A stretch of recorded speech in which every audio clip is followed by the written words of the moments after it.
আসসালামু আলাইকুম দর্শক, এই মুহূর্তে আমি কোনাবাড়ি গাজীপুরে কোনাবাড়ি ফ্লাইওভারের উপরে আছি। তো গতকাল আমি এখানে দেখাইছিলাম যে একটি গোডাউনে বৃহৎ আকারে আগুন লাগছিল, যেটা এখন পর্যন্ত নেভানো সম্ভব হয়ে ওঠে নাই। আপনারা দেখতে পাচ্ছেন চোখের সামনে এখনও অনেক বড় একটা এরিয়া জুড়ে এই আগুন জ্বলতেছে।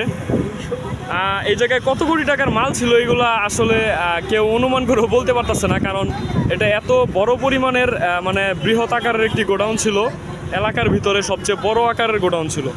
এখন এইখানে দেখতে পারতেছেন রাতের বেলা বোঝা যাচ্ছে না, তারপরেও এইখানে একটা রেস্টুরেন্ট ছিল যেটা হচ্ছে আপনার ভেঙে চুরে আর কি সব দখল হয়ে লুটপাট হয়ে গেছে।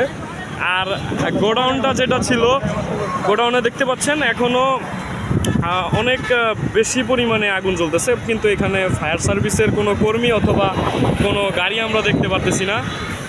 আমরা যদি একটু জুম করে দেখানোর চেষ্টা করি, দূরে দেখতে পাচ্ছেন অনেক দূর পর্যন্ত এই আগুনগুলো যাচ্ছে, এবং আশেপাশের যে বাসাবাড়িগুলো ছিল সেইগুলোতে পর্যন্ত আগুন লাগার সম্ভাবনা ছিল, এবং মানুষজন তাদের ব্যবহৃত জিনিসপত্র এবং ঘরের আসবাবপত্র পর্যন্ত বাইরে বের করে ফেলছে। এখন এর পিছনে একটা দুইতলা বিল্ডিং দেখা যাচ্ছে কিনা আমি বলতে পারতেছি না, কিন্তু ওইখানে একটা কোম্পানি আছে, মানে ফুয়াদ স্পিনিং মিল নামের একটি কোম্পানি আছে। তো ওরা হচ্ছে গিয়ে তাদের নিজস্ব এরিয়াটুকু ফায়ার সার্ভিসের আগুন মানে পানি দ্বারা নিভানো হয়েছে। আর এইখানের যে রাস্তার পাশের যে অংশটা, এইটা হচ্ছে এখন পর্যন্ত কোনো কিছু করা হয় নাই।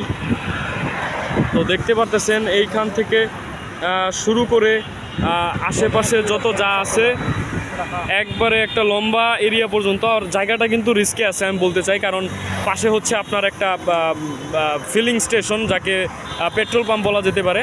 তো এরকম একটা ফিলিং স্টেশন কিন্তু পাশে আছে। ওই দূরে দেখতে পাচ্ছেন লাইটের মাধ্যমে একটু কিছুটা বোঝা যাচ্ছে সম্ভবত, ওই যে দেখতে পারতেছেন। তো এইখানে কিন্তু জায়গাটা খুব রিস্কে আছে, এবং আপনারা লাইভ দেখতে পারতেছেন এটা কিন্তু পুরনো কোনো ভিডিও না। এই মুহূর্তে আমি জাস্ট লোকেশনে দাঁড়িয়ে ভিডিওটা করতেছি। তো দেখতে পারতেছেন কি বৃহৎ পরিমাণে, এবং মানুষজন এখানে এসে ভিডিও করতেছে, আমিও ভিডিও করতেছি, তারাও ভিডিও করতেছে। কেউ করতেছে বিনোদনের জন্য, কেউ মানুষকে জানান দেওয়ার জন্য, ঠিক আছে। তো এইখানকার মেনলি আমি মনে করি আগুনটা নেভানো দরকার, কারণ হচ্ছে যে পরিমাণে কালো ধোঁয়া এখান থেকে বেরোইতেছে, আজকে নিয়ে 2 দিন চলতেছে এখানে, যে পরিমাণে ধোঁয়া এখান থেকে উঠতেছে, কালো ধোঁয়া, ঝুট উড়লে কী রকমের একটা গন্ধ এবং ধোঁয়া বের হয় আপনারা সবাই জানেন। তো এখান থেকে দেখতে পারতেছেন কি পরিমাণে ধোঁয়া এখান থেকে উড়ে যাচ্ছে, যা কিন্তু এলাকাবাসী এবং যারা বসবাস করে এখানে তাদের জন্য খুবই দুর্বিষহ একটা ব্যাপার হয়ে উঠতেছে। আর এখানে রাস্তাঘাট এখন বর্তমানে ক্লিয়ার আছে, কারণ আমাদের গাজীপুরের কোনাবাড়ির শিক্ষার্থীরা হচ্ছে দায়িত্ব নিয়েছে। তারা রাস্তাঘাট ট্রাফিক পুলিশের দায়িত্ব তারা পালন করতেছে। তো এখন পর্যন্ত রাস্তাঘাটে কোনো গোলমাল বা গ্যাঞ্জাম দেখা যায় নাই, কিন্তু আপনার হচ্ছে এই আগুনটা এবং এর আশেপাশের এলাকাটা এখনও ডেঞ্জার জোনের মধ্যে আছে, ঠিক আছে। তো আশা করি খুব তাড়াতাড়ি এটার একটা পদক্ষেপ নেওয়া হবে, কারণ যদিও এখানে সব কিছু পুরো এখন প্রায় শেষ হয়ে গেছে, তারপরেও এলাকাবাসীর জন্য এই জিনিসটা খুব রিস্কি এবং একটা সমস্যাপূর্ণ একটা জিনিস। মানে অনেকে বলতেছে এখানে প্রায় 150 থেকে 200 কোটি টাকার মানে মাল ছিল গোডাউনে, অনেকে পাবলিকেরা তা বলতেছে। সঠিক তথ্য এখন পর্যন্ত পাওয়া যায়নি, কিন্তু সবাই আর কি এগুলো বলতেছে।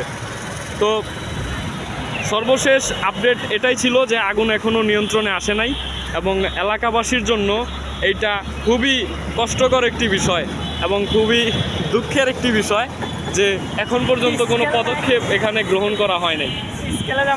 আশা করি খুব তাড়াতাড়ি এর বিরুদ্ধে একটা মানে পদক্ষেপ নেওয়া হবে এবং এলাকাবাসীকে বিপদ থেকে বের করা হবে। তো এই ছিল সর্বশেষ আপডেট কোনাবাড়ি গাজীপুর ফ্লাইওভার থেকে। ধন্যবাদ।